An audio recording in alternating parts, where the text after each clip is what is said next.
Hello, and welcome to the Interpreter's Journal by AIC Africa. My name is Vania Almeida, and I am your host for today. Grab your tea, fasten your seatbelt, because you're about to be taken into a fascinating journey through the conference interpreting world and meet the most incredible professionals from all across Africa. Join us as we explore the stories, challenges, and insights they share on each episode. Whether you're an aspiring interpreter, a language enthusiast, or an experienced professional, this is your space to learn, share, and grow. Hello, and welcome to our very first episode of the Interpreter's Journal by AIC Africa. Today, we are having a very special guest. She's an interpreter counting with several years of experience and is currently the head of the translation and interpreting unit at WHO Africa. Without further ado. Hola, Madam Kouaovi. Hola, I read your journal and I know your secret. I know that you studied in Belgium. Is that right? Correct. Yes, you Correct. had your interpretation training in Belgium.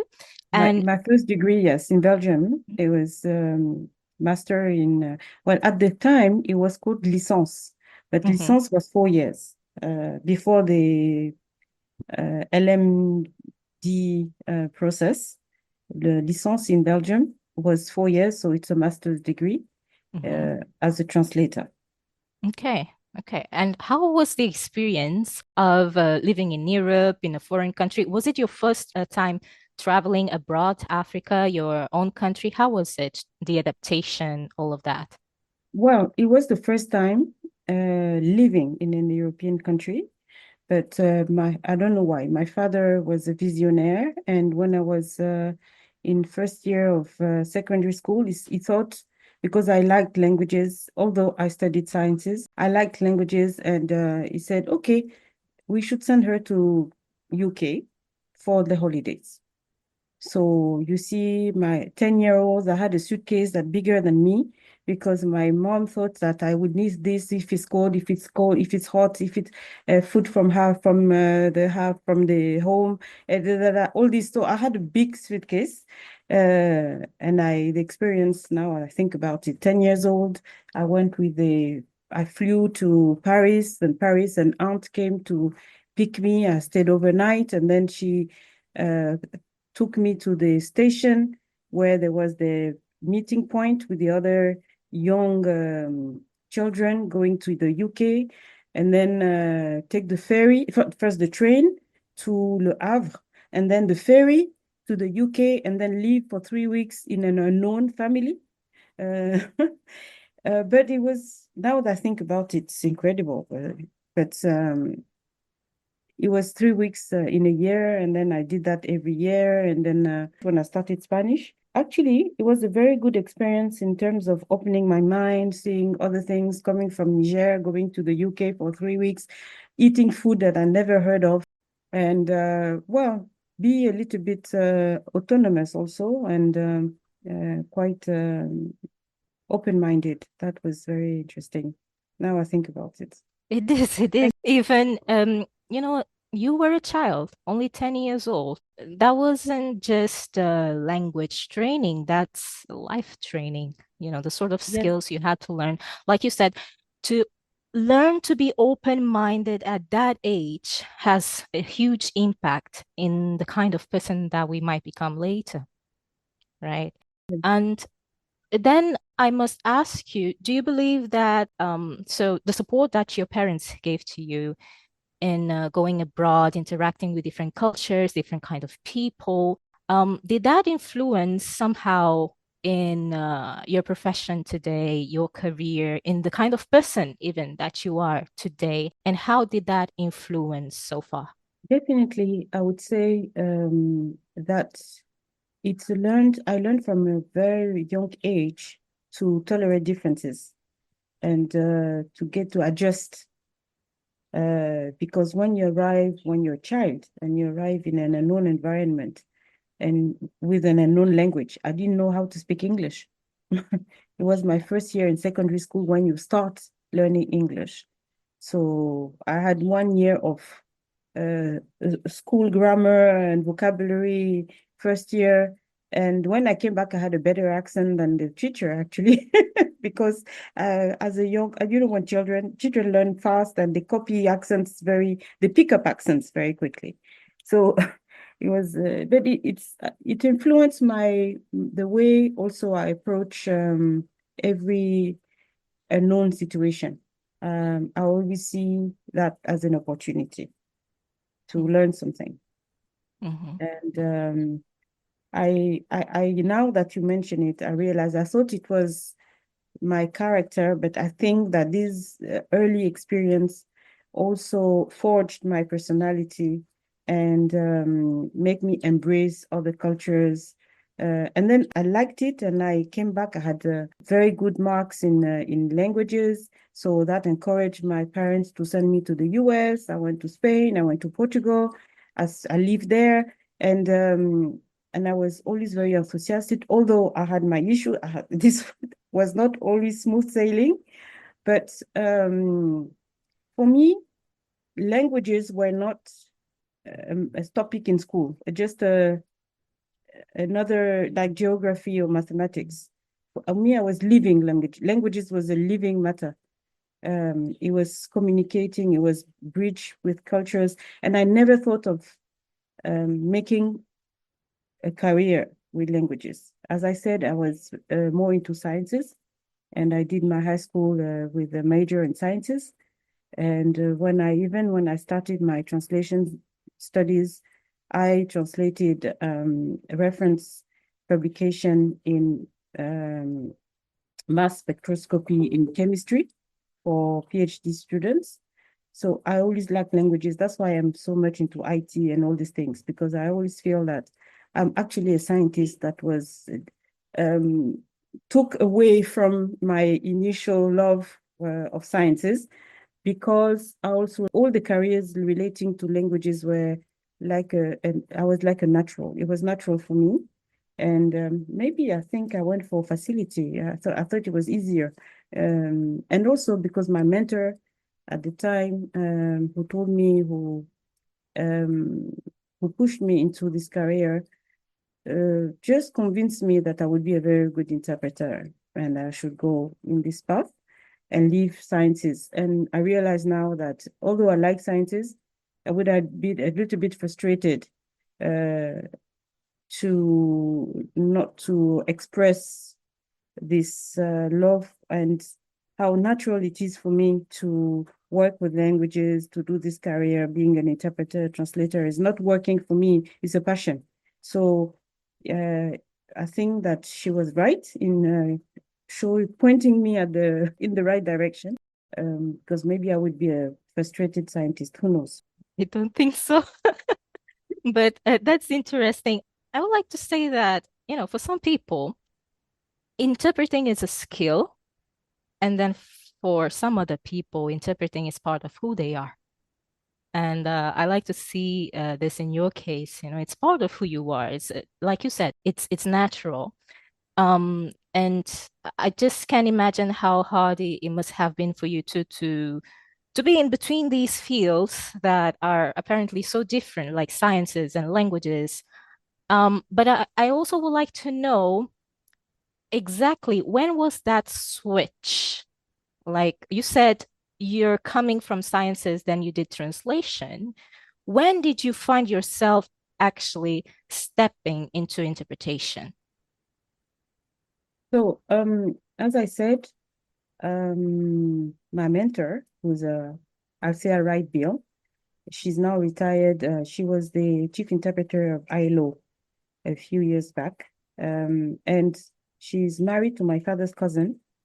And when my father's cousin came to Niger he was appointed there for his job, she was with him. And of course, as an immediate relative, they started coming every Sunday to have lunch with us. Every family occasion, they were there. And of course, we became closer because she's from Jamaica. And so it was like having a new family instead of being isolated in that new country following her husband. And she was a professional interpreter. And she's a tall, slim, elegant, articulated, intelligent, beautiful woman, always laughing, very joyful. And so I admired her a lot. And I was 14, I think, 14 years old or 15 years old when they moved to Niger. And through our discussions, because I used to like, I not used to, I like debating. I like debating, discussing, reading a lot. At that age, when you're a teenager, you think you know it all. So, and there was no internet. So I was reading the encyclopedia, I was reading everything so that I could defend my point of view in any discussion. And I loved reading as well. So when she was interacting with me, she thought, look, you speak fluently 3 languages. You like this, you like analysis, you like the news topics, you like being aware, you like digging into issues, you have a very good analytic mind. I think you should become an interpreter. And I said, no, me, I'm a scientist. I want to become a genetician. I'm very good at physics and chemistry. You could wake me up in the night and I could do any equation in physics and chemistry. I love that, especially chemistry. So what does that mean, interpreter? What do they do? So she explained, she said, okay, I'm not going to explain. I'm going to take you to a conference. So there was a conference in Niamey at the Palais des Congrès. I was 16, I was finishing my 16, 17. I was finishing, no, 16 because I finished at 17. So I was finishing high school. She took me to this conference, international conference, and there was people like François Bembatoum, Achakobe, herself, Hervé Songré, people who unfortunately are dead now. And she said, sit here. And I was there with my ponytail and listening to this, I see all these international people, the interpreters, juggling between languages, interpreting simultaneously. And I don't know, the spirit of interpretation came upon me that day. And I decided I would become like these people. I will one day be in these international conferences, helping people to understand each other. And then she didn't have to convince me anymore. I decided that I would follow that path. So after my studies, although I majored in sciences, I just decided to study interpreting. So because, as I told you, I was 16, 17, I was not major in age. I was not, at the time, we are talking about the 80s, 84, 85. So at the time, you couldn't open an account before you are 21, you couldn't write checks, etc., etc. So my parents were trying to find a school in Geneva or Paris, interpreting school. But if I couldn't live alone, I was too young. Because I was 17 and I would only turn 18 in February. So I would have to start the school in September. So until I couldn't even do anything. My mom or someone would have to go and stay with me until I am of age to sign my own lease contract for my apartment or anything. So that was a problem. But since I had brothers in Europe or in Belgium, one of my brother was studying in Mons in Belgium, said, actually, I think there is an interpreting school just opposite the street. He was studying as an engineer, because every time we have the student parties, all the girls come from that school. So I know the translation and interpretation school is full of girls, and because the engineering and mathematics and they're full of boys. So he went and realized that it was a translation and interpretation school with a very good reputation that was set up by the European Commission to feed the market of the European Union with interpreters and translators. So The standards were very high because as soon as you finish, then you apply to the European Commission, so they don't have to keep looking for interpreters, because naturally the interpreters will come from that school. So my parents thought that was wonderful, because nobody has to leave. My mom didn't have to leave. I could just live with my brother, who was, of course, older than me, 4 years older than me. So he could take of everything and be my tutor. And this is what happened. So I went there. My parents decided that we will live in one apartment, and he will tutor me until I'm old enough to be able to have my own bank account and all that. So this is what happened when how I did this school, and I don't remember the question now, but this is how I became interested in, and I studied the interpretation school, the translation and interpretation school. That was also a cultural shock, because Belgium is quite different from France, and as a former French colony, we tend to think about France and not about Belgium. So, and they have the little differences. So, yeah. They do, indeed.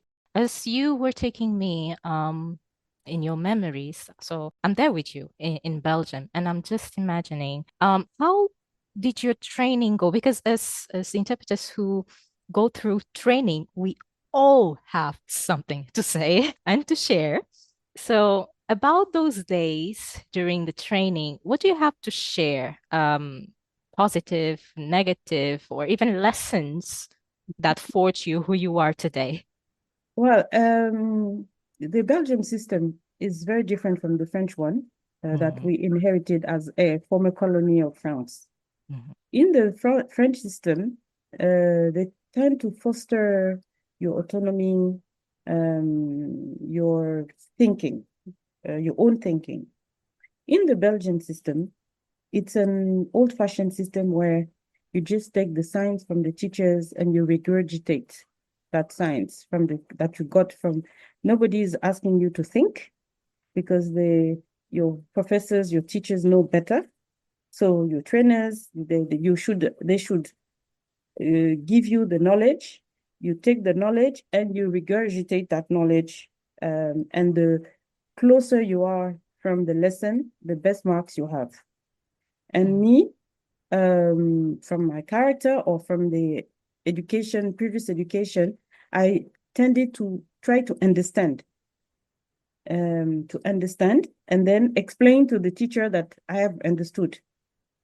So in the beginning, and then the other difference is that in Belgium, you need 60% to pass. The pass note mark is 60%. In France, it's 50%.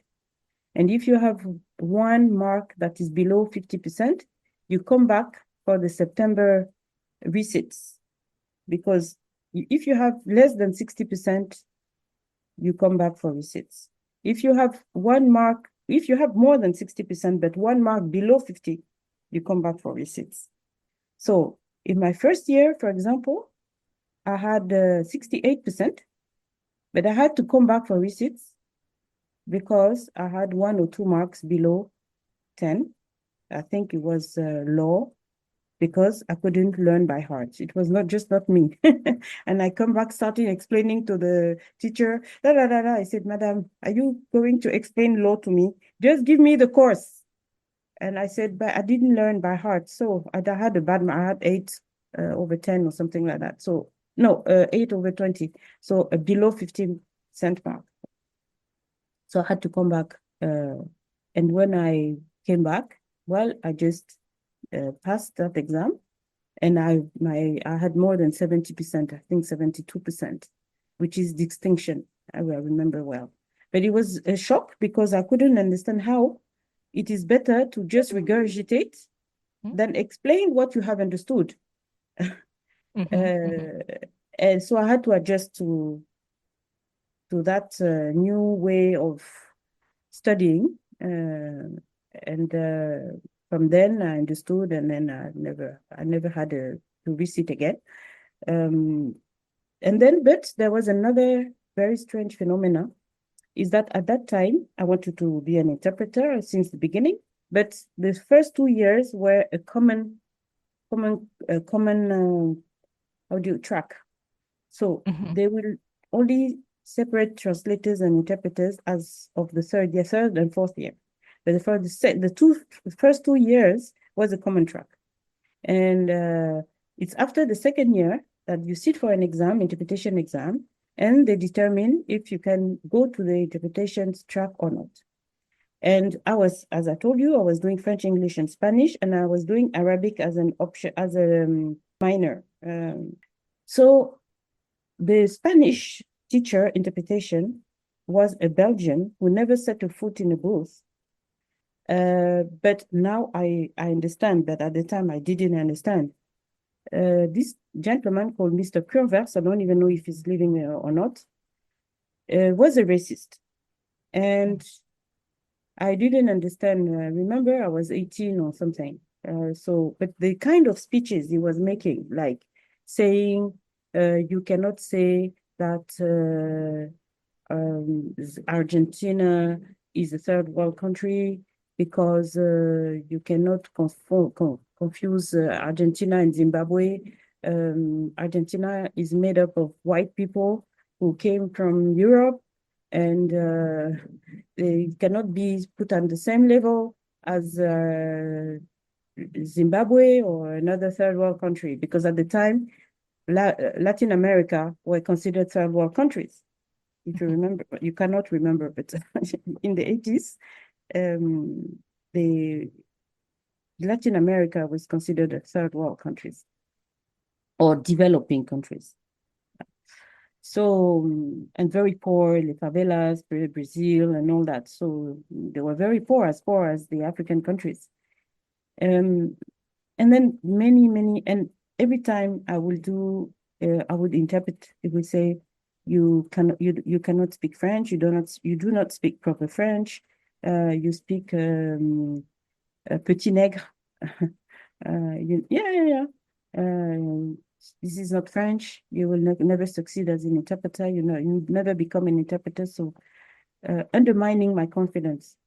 And at the test where we were supposed to be oriented in the translation track or the interpretation track, I got a text in consecutive, a text on the history of Spanish trade unions from 1936 to date.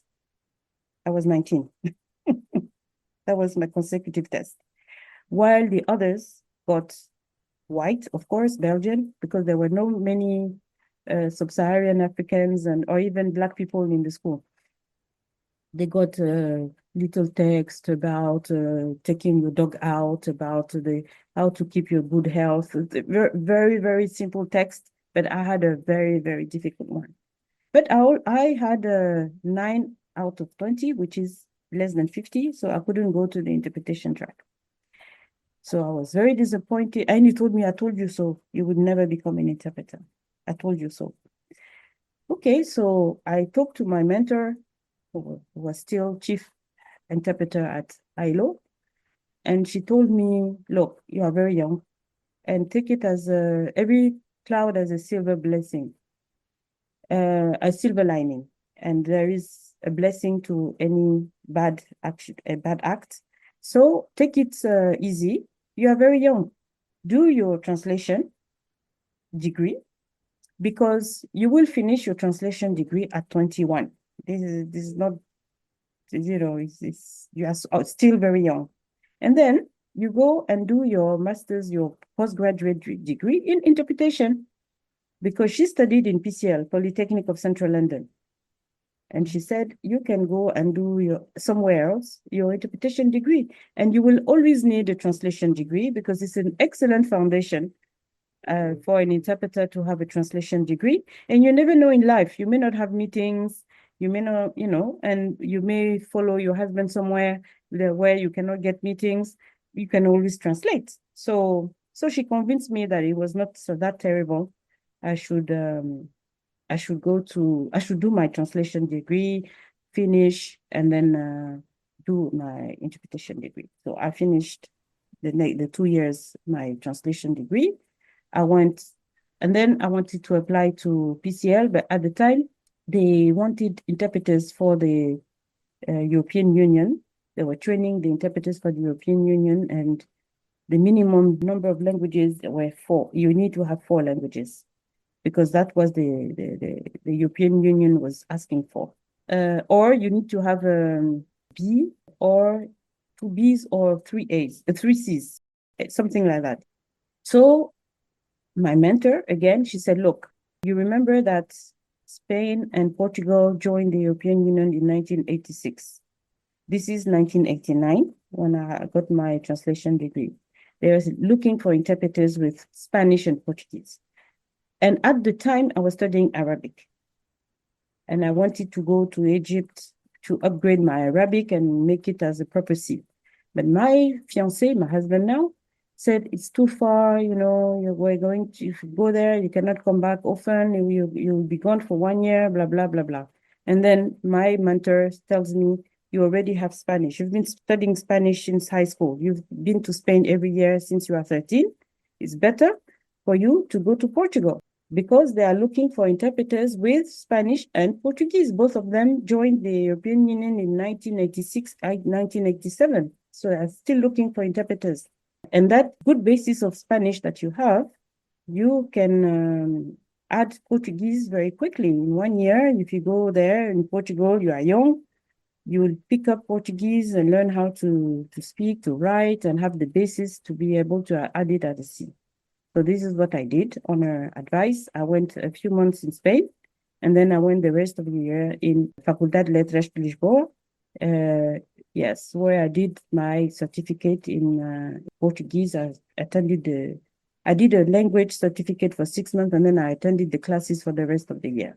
And then I applied to PCL. And then there was a little bit also of developments because when I applied, strangely enough, my Belgium teacher saying that I was not speaking good French and Petit Nègre, when I applied, I was the only Francophone to pass the test out of, I don't know how many hundreds. I was the only one that year. And they wrote on the appreciation that congratulations from the panel for the quality of the French.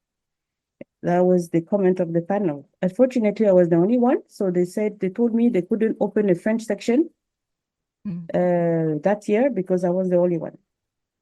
So I decided to come back to Belgium. I got engaged with my fiancé, started giving French classes, looking for jobs like a translator, giving some night classes, French classes.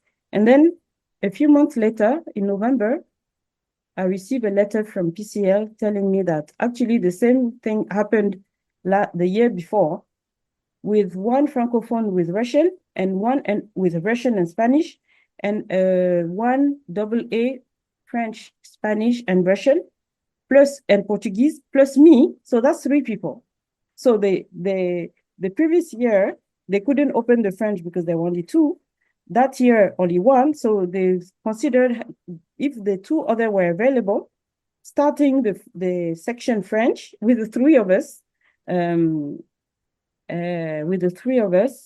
because we have at least 2 languages in common. The 2 others had Russian in common, and poor Paula and me had a Spanish in common.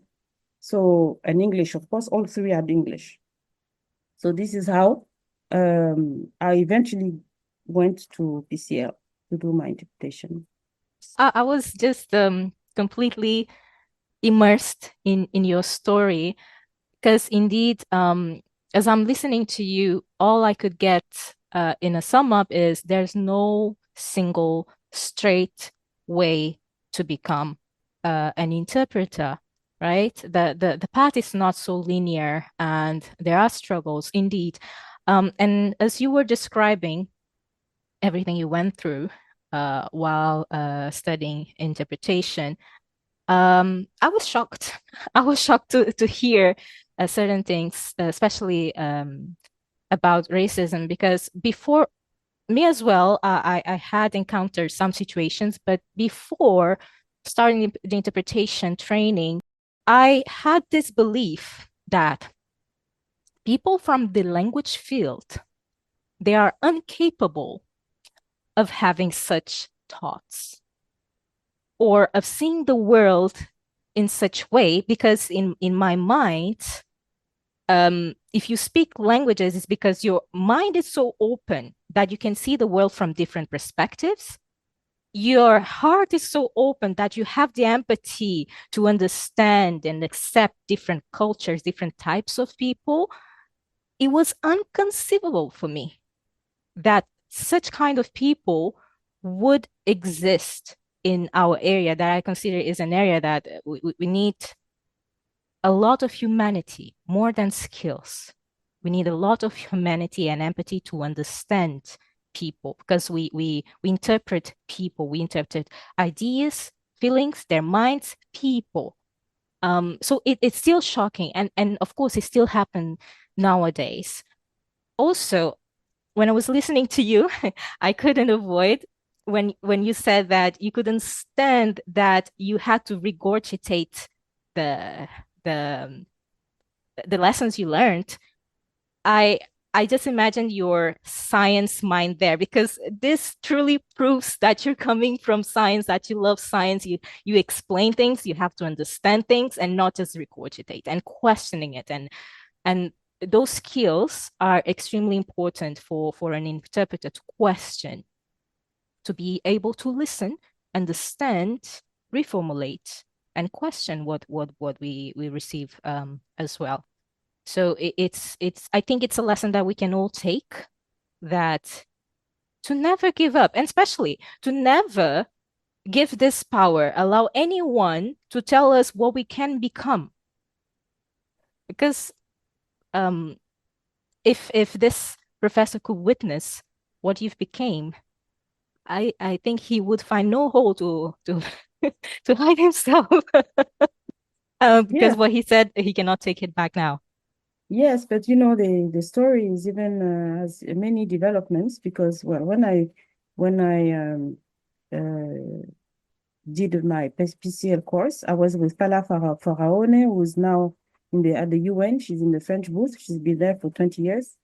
And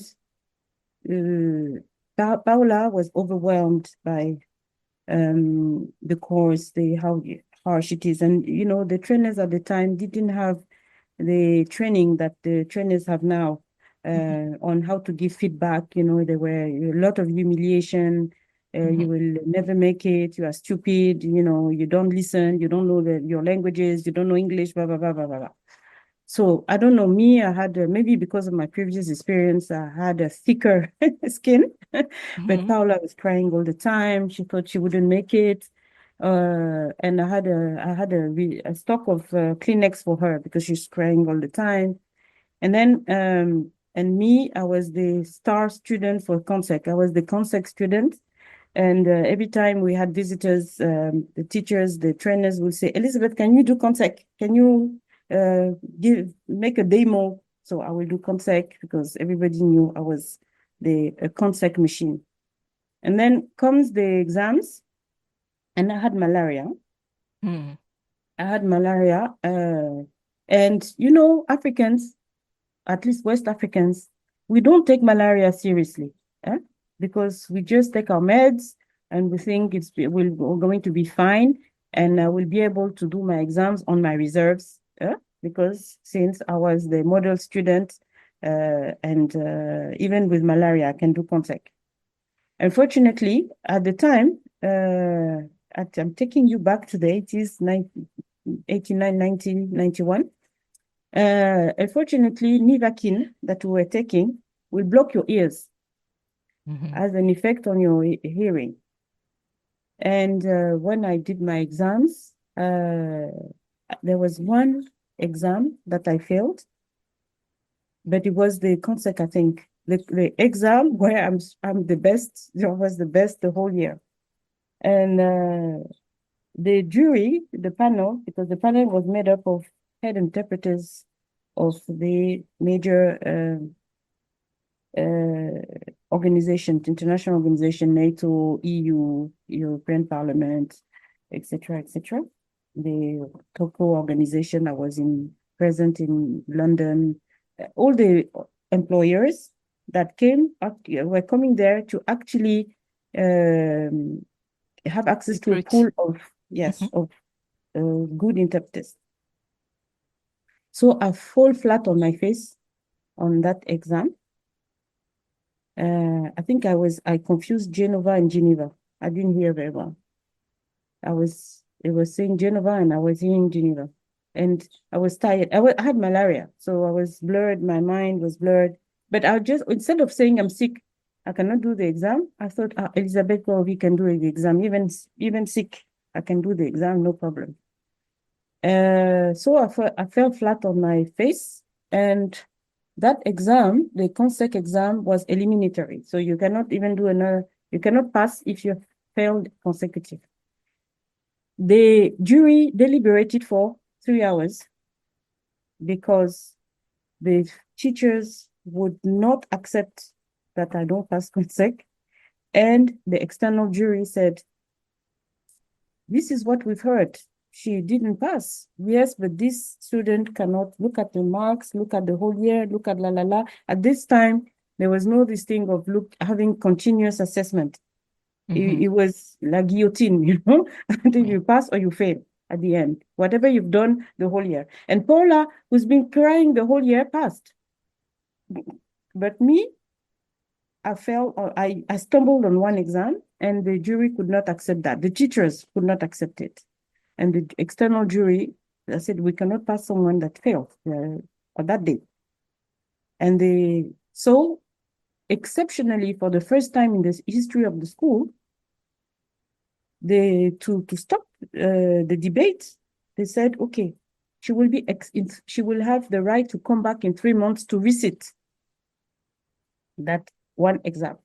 Or I think, yes, it was one exam or 2 exams, so that I can do the whole English. I think it was English, even English, the language that the one that, if it was Portuguese, I would understand, but English, it's a quick, how can I fail? So anyway, so I came back and I passed, and the rest is history. Just to say that there is no straight, and now it gives me, the lesson is this. Now that when I became a teacher myself, a trainer myself, I sympathize so much with students when I feel they are in panic, when they are stressed, because I've been there. When they fail, someone who's not supposed to fail who fails, I've been there. So I understand how, and also it gives me some insight about the way I react to exams, because some people reveal themselves when there is, if you tell them it's a test, they get out of their bodies, they become someone else. And me, I'm the contrary. If you tell me it's a potato peeling test, I don't know how to peel a potato. Is it like this? I lose all my mind, my resources. I don't know how to do it. If you tell me it's a test, maybe because I'm a perfectionist and I feel that I don't know how to do it perfectly. If you tell me, nobody's asking for perfection, but I myself, I'm very demanding, and I realize that you shouldn't tell me it's a test, because if you tell me it's a test, and that's why I understand so much some students when they panic. So during the exams, I always tell them, look at me, look at the reassuring face. I smile at them. I try to make the level of stress go down so that they can show what they can do. So I do also the preps because I've been there. And at my time, there was no psychology. There was no how to give feedback. It's just that you'll never make it. You are dumb. You don't know your languages. There was no such thing as how to motivate the students, because it was supposedly a tough world. So we should learn from school that stuff. That was the mentality at the time, the mindset of our trainers. Thank God it has changed. After my exam, the one I passed immediately, because that's why I aced it, the head interpreter of the European Parliament gave me his card and asked me to contact him for work. So I started working as a freelance at the European Parliament. So it was a happy ending at the end. Not yet, not fully, because then at the time we used to be employed by the European Parliament, but the European Commission will borrow interpreters that were on the roster when they needed them, because it was a common roster. So I was on the European Parliament roster working for the Commission sometimes. And I decided, I said, oh, why not take the test to become a staff at the Commission? So I prepared, and I think I was pregnant at the time, because in the meantime I got married. And I prepared. And then the day of the test, I remember that there was a colleague I did PCL with. When I resat my exams, there was another cohort, and there was a gentleman there who was in the English booth, and we did the text. And at that time, you will sit on the table like this, a long table with a jury there, and then whatever the text, you take note and you do your consec. And I see that when it was the French into English, he confused les mots et les mots. Les mots, words, and les mots, whose, the plural of mal. Okay. And I was like, my God. So they give me my text, I do my consec, and oh surprise, I fail and he passes. So I said, okay. And then at the end, the head of the French booth comes to me and explains to me that you don't need to reapply. Actually, you didn't fail, but it's too long to explain. But you can just give me a call and you will take the exam again. And later, I learned that in the French booth, they didn't have any needs at the time, but they had in the English booth. So the people who failed the test will still be taken and trained before they can go to the booth. They had this 6-month training before you go to the booth. But the French booth, they had the quota. They couldn't stop doing the tests because that was statutory. It's by mandate. They have to take the tests every, I don't know. But they put you on the roster and forget you there, or they make you fail. So that you have to, you reapply at a later stage. But actually, it seems that I didn't really fail, but they couldn't add me to the roster because there was already the quota. So I failed, but I didn't really fail the exam that day, but I failed on an administrative point of view. But still, it hurts, it hurts. And I have a friend who's now permanent staff at the European Commission who failed 6 times the test. She's now in the French booth.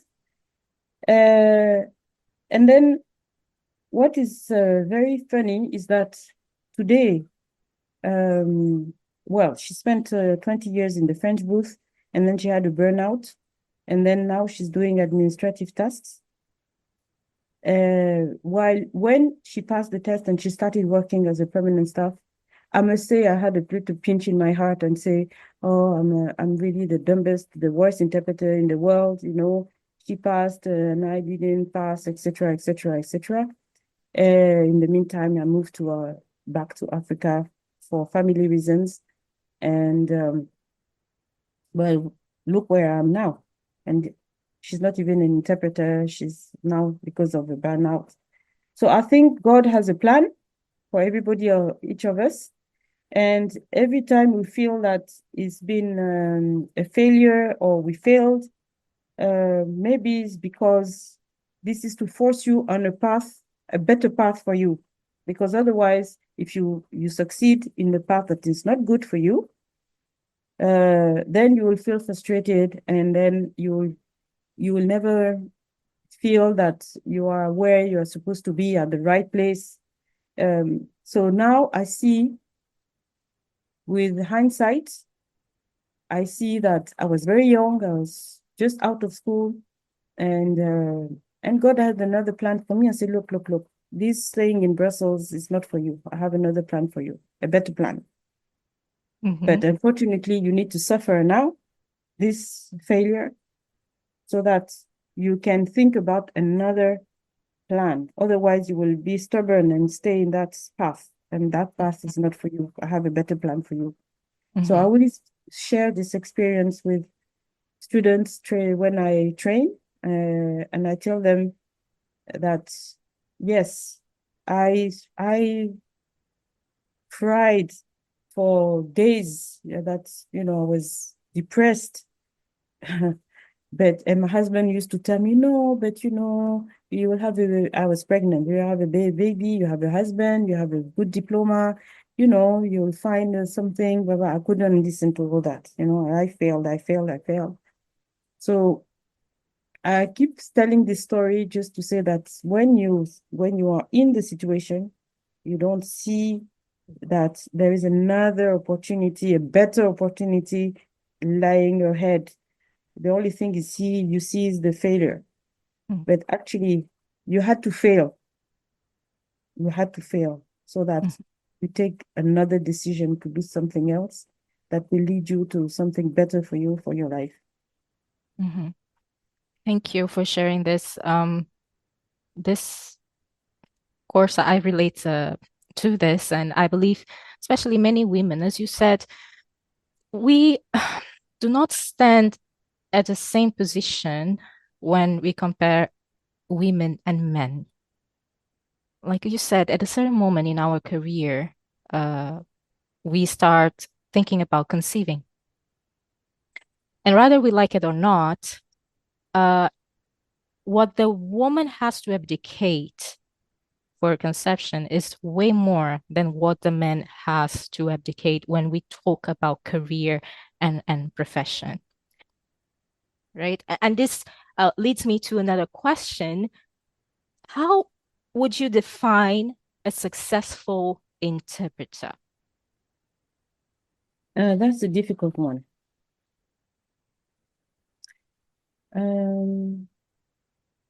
Because the success is defined by differently by different people. Some people see the success as having a lot of money. Some see it as having a lot of contracts, being in everybody's lists. Others define it as a good work-life balance. Others define it as constantly learning new things. So for me, successful, because I don't want to be looking like I'm trying to avoid your question. A successful interpreter is someone who has managed to reconcile work-life balance, have been able to, most of the time,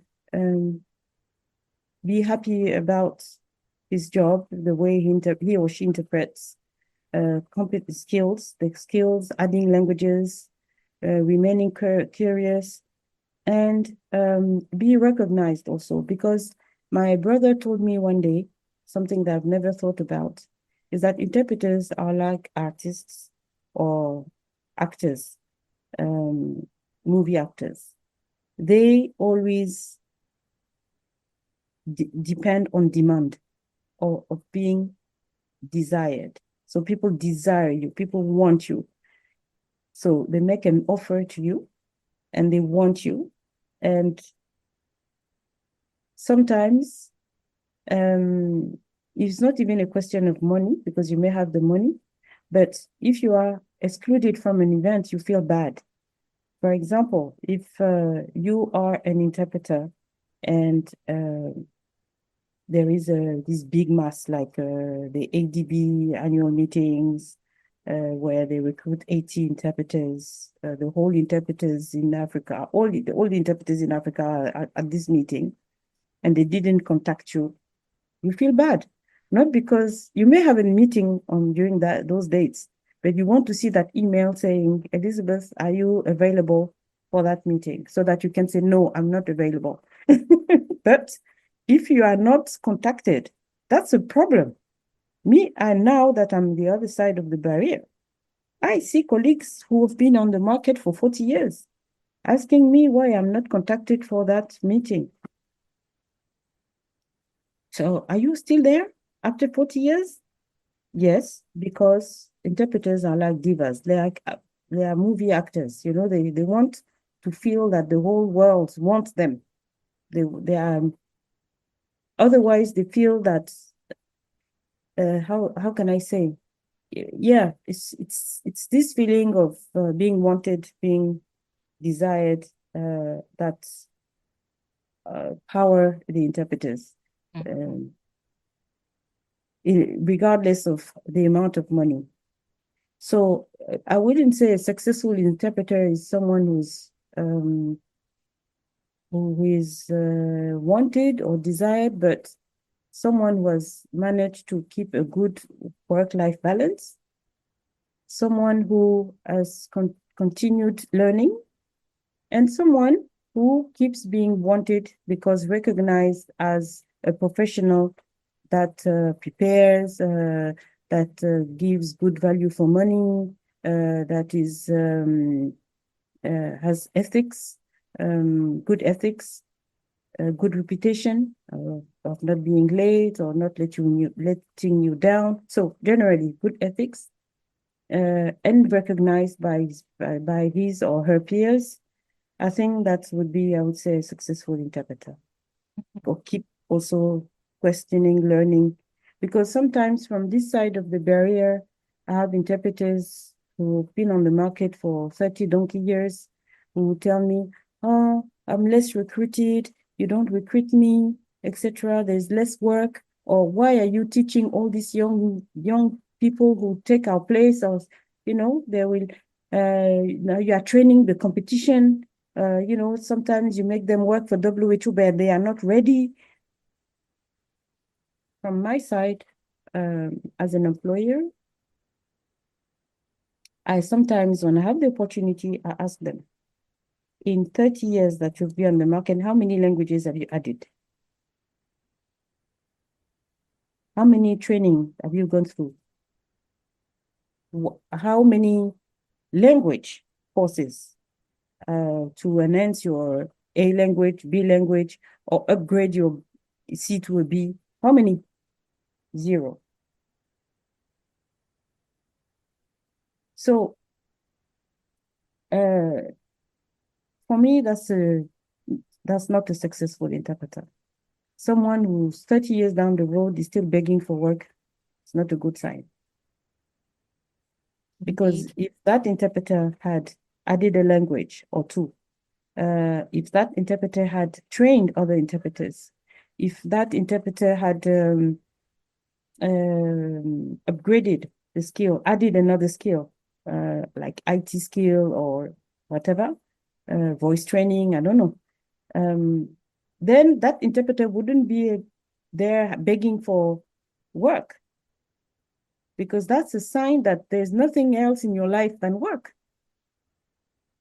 That cannot be. I don't imagine myself, if I leave this job and I'm on the market, calling people to give me work. That means I'm not a successful interpreter, because I think that if I go back on the market, I wouldn't have to even ask for work, because people will recognize that I have the languages. I added, I'm still learning Arabic. It never ends. I'm up to date with the new technologies. I've given my time for the youth, for training the youth, for on my spare time, taking even some leave from my job unpaid to go and train. So I don't think I will have to beg for work. And I think that for me, it's an indicator of success. Indeed. It means that your life is full enough, and even if I don't have work, well, I have a family, I have friends, I have a grandchild, so I will keep myself busy. I can always train. So for me, a successful interpreter is someone who manages to have a good work-life balance, give to the community, to the profession, and continuous training, learning languages, adding new skills. I don't know if I answered the question, but Absolutely. what I think. And even I would like to add from this side, right, as young interpreters, I also see as a successful interpreter someone I can look as a role model. And these elements that you mentioned, first, I wouldn't quite understand someone that will look upon young interpreters as competition.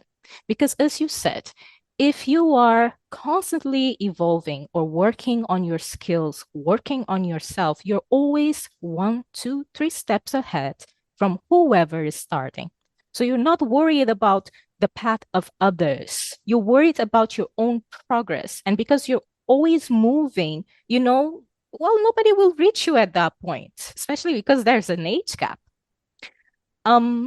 So I really, really admire senior interpreters that have this ability of constant evolution and also being able to mentor others. So as a role model to all of us, what's the advice that you would leave to us starting this path, starting this career, even for those that didn't go through any training yet? How would you structure a career plan, or what should they do to start in this profession? Thank you very much. Well, being a woman is a big responsibility. But as I told you, I myself had a mentor. And I really believe in mentoring, in giving back to the community, to the profession. I really believe in that. And I've given a lot of my time for IE, being a regional secretary, being a member of CRIMS Bureau, being a vice chair of the DDC. I've taken a lot of roles for a long time in AIC to give back to the profession. And now, as you know, I'm involved in training. I've been involved in training since many, many years. The advice I would give is that if you want to become an interpreter, believe in your dream. Believe that if it's an aspiration, a deep aspiration, because some people get there by different paths, some by chance, like me, someone said, you become an interpreter. What is this? From my Niger, back in the 80s, can you imagine? I didn't even know what it was until I actually attended a conference and see what an international conference is like. But think about it. How many international conferences have you ever heard in Niger? so the probability for that to happen. If you believe that this is what you want, well, don't let anybody distract you from this. Work for it, go for it.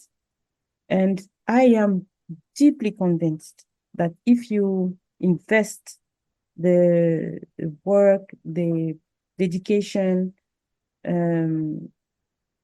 the consciousness, everything in this dream, you will get there. Now, I must confess that for some people, it's easier than others. Some people are natural. Let's face it. Or some people, because of their background, they have been traveling, they have been exposed to foreign languages from a young age because their parents went there, here and there. For them, there's no effort, less effort than others. Let's face also the fact that, well, it's like singing. You can learn how to sing, but some people, they just open their mouth and they know how to sing. Let's face it. But that doesn't mean that you shouldn't go for it, because not all singers are Celine Dion. You have other singers who just do the jobs, sing in opera, or in, how do you call them? Musicals, who are not stars, but they live their passion. I think it's just like interpreters. You have interpreters who just do the job, and that's fine. You have the virtuos, and you have the artisans, the people who just do the job, and that's fine too. We need them also. So I think that if this is what is a passion for you, this is what put those little lights in your eyes, go for it. But invest the time, don't cut corners, because I think some people, I do not agree about the people with the people who see the money and said, oh, I speak 2 languages, let me go into that profession, cut corners and sit in a booth and just start cashing my dollars. This, I will never approve of that, because this is doing a lot of nuisance to the profession. Because people will say, why pay a lot of money for this? Because they're asking the same amount of money as you, but they are just there for the money and they do not perform because they are not interested in the profession. They're interested in the money. That other people fought for the interest of the profession, the level of rates, other people passionate about their profession, fought for that, but they would just want to benefit from that. For example, they will join AIC, but they do not know what's going on. The only thing they want is that little AIC logo on the signatures. So this, for me, I wouldn't say to this kind of people, live your dream, because there's no dream. There's only they are dreaming of green banknotes. But the interpreters, the young interpreters who have the flame, who have that passion, who want to do the profession because they want to build bridges between. They are convinced about that role. They are passionate about languages, about meeting people, about learning, even if it's difficult at the beginning. Even if you stumble, you have hurdles, you have difficulties. Find someone to help you. Talk to a trainer. Get some. Now you have all kind of training courses for specific issues. If you have problem in contact, if you have excellent trainers who can help you. You can take one-on-one courses to help you, even if you have exams. Some people have, for example, my mentor, Althea, stutters, but she does not when she interprets, strangely enough. She has a stutter, but only when she speaks with people. When she interprets, it's like people who sing. They stutter, but when they start singing, it's such a passion for her, but somehow, I don't know, the stutter disappears. Yeah, interesting. So for people like that who are so passionate about what they are doing, that even the handicap disappears. Whatever people say, don't listen to them. Don't listen to them, and just talk to people who motivate you, who will support you in your dream. And because there are always people who will tell you that you cannot make it. Me, I was told that I cannot speak French, I'll never become an interpreter, that I failed an exam, 2 exams. I failed many times. So I could have said, no, it's true, I will never become an interpreter. But I don't know, for some reason, because my mentor told me you will become an interpreter and you are a born interpreter. Leave this science thing. I just cling to that and went through the difficulties and the hurdles. So find your mentor, find the person who will just keep pushing you and keep supporting you and elevating you, and invest the time, the effort, the energy. It's an investment, because you need to, as I said, I went to Spain. Thank God my parents supported me, but find a way. I keep saying, for example, I had a young interpreter who wanted to settle down in Brazzaville, and I told her, she said she started Portuguese. I said, before you settle in Brazzaville, go and sit in a Portuguese speaking country. You can go to Cabo Verde, you can go to Guinea-Bissau, you can go to São Tomé, you can go to Mozambique, Angola, but please don't come here, sit in here with a half Portuguese. Go and get your Portuguese right before you come. So she followed my advice and she went to, because it's closer to her country, she went to São Tomé for 1 year. She registered as a student at the university. She lived in a family and all that. And she came back and now she has meetings and she's very happy because she said it was a dream and then she's living her dream. But so I think find a person that can encourage you, that can support you, that can give you good advice. And if any person give you negative criticism, even if it's your father or your mother, your parents, your relatives, people who love you, if it's negative and no constructive feedback or criticism, get away from that. But don't, I would say to the young interpreters, don't also don't dream of doing things that if obviously you are not made for. Like I said, if you want to become a flight attendant and you suffer from I don't know, sinusitis, or you cannot stand the air in the planes, obviously there is a problem. You may become a flight attendant, but you can see that your body will make you understand that it's not for you. So you should be able also to see the red flags, I think. But if you are determined to become an interpreter and you have the minimum skills, because all of us, we are work in progress. So if you have the minimum skills, everybody agrees that you have the minimum skills, and well, just keep pushing, keep working, and eventually you'll get there. I wouldn't like to hear my interpretation when I finished interpretation school with my first missions or my first assignments. I wouldn't like to hear them now, honestly. So all of us started somewhere. All right. Well, I have one last question for you. Sure. If you could read an interpreter's journal, whose journal would you like to read? A famous interpreter or any interpreter? Any interpreter that you would like to know more about. Maybe the journal of my mentor, because I think I will learn a lot on something that intrigued me, was how female interpreters were handling harassment at the time. Okay. Because she was a beautiful woman, very chic, so elegant, honestly,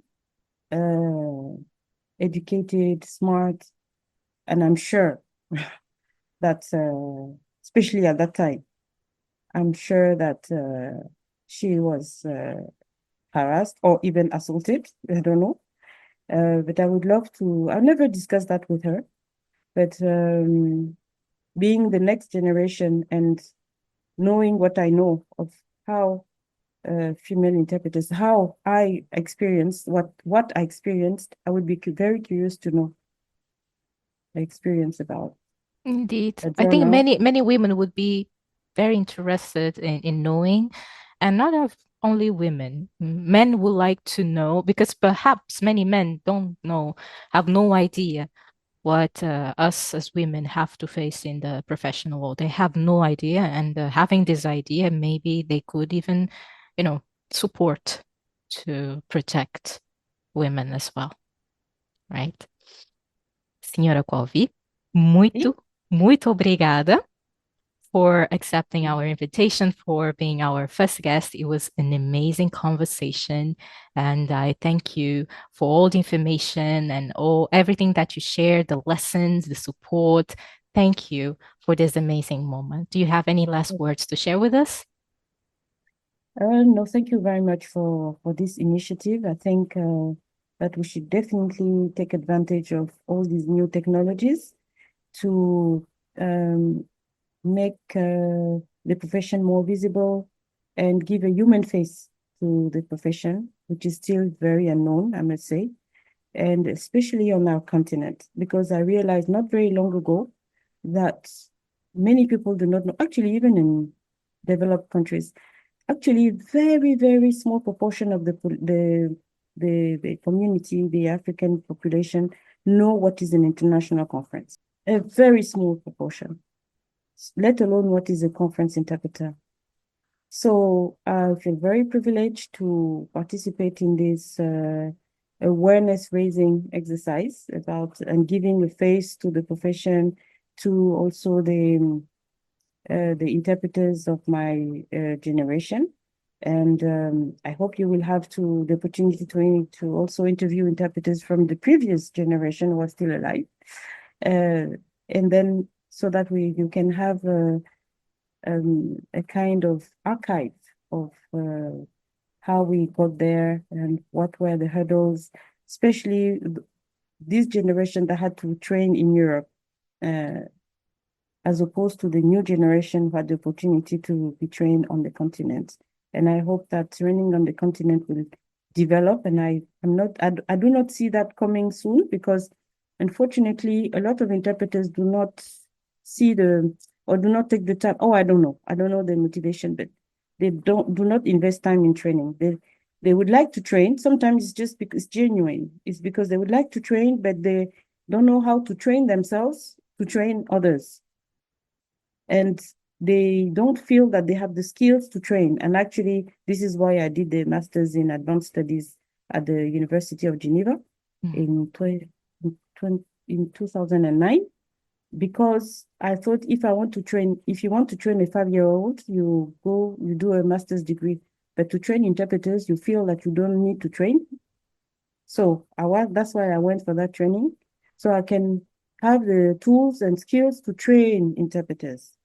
And this is for me, the last word is that if we want the continent to be the continent where interpretation will still be alive, a little bit like religion, because in Europe you cannot walk in the streets. Every 100 meters you see a church, but now nobody goes to church, and some churches are even transformed into nightclubs.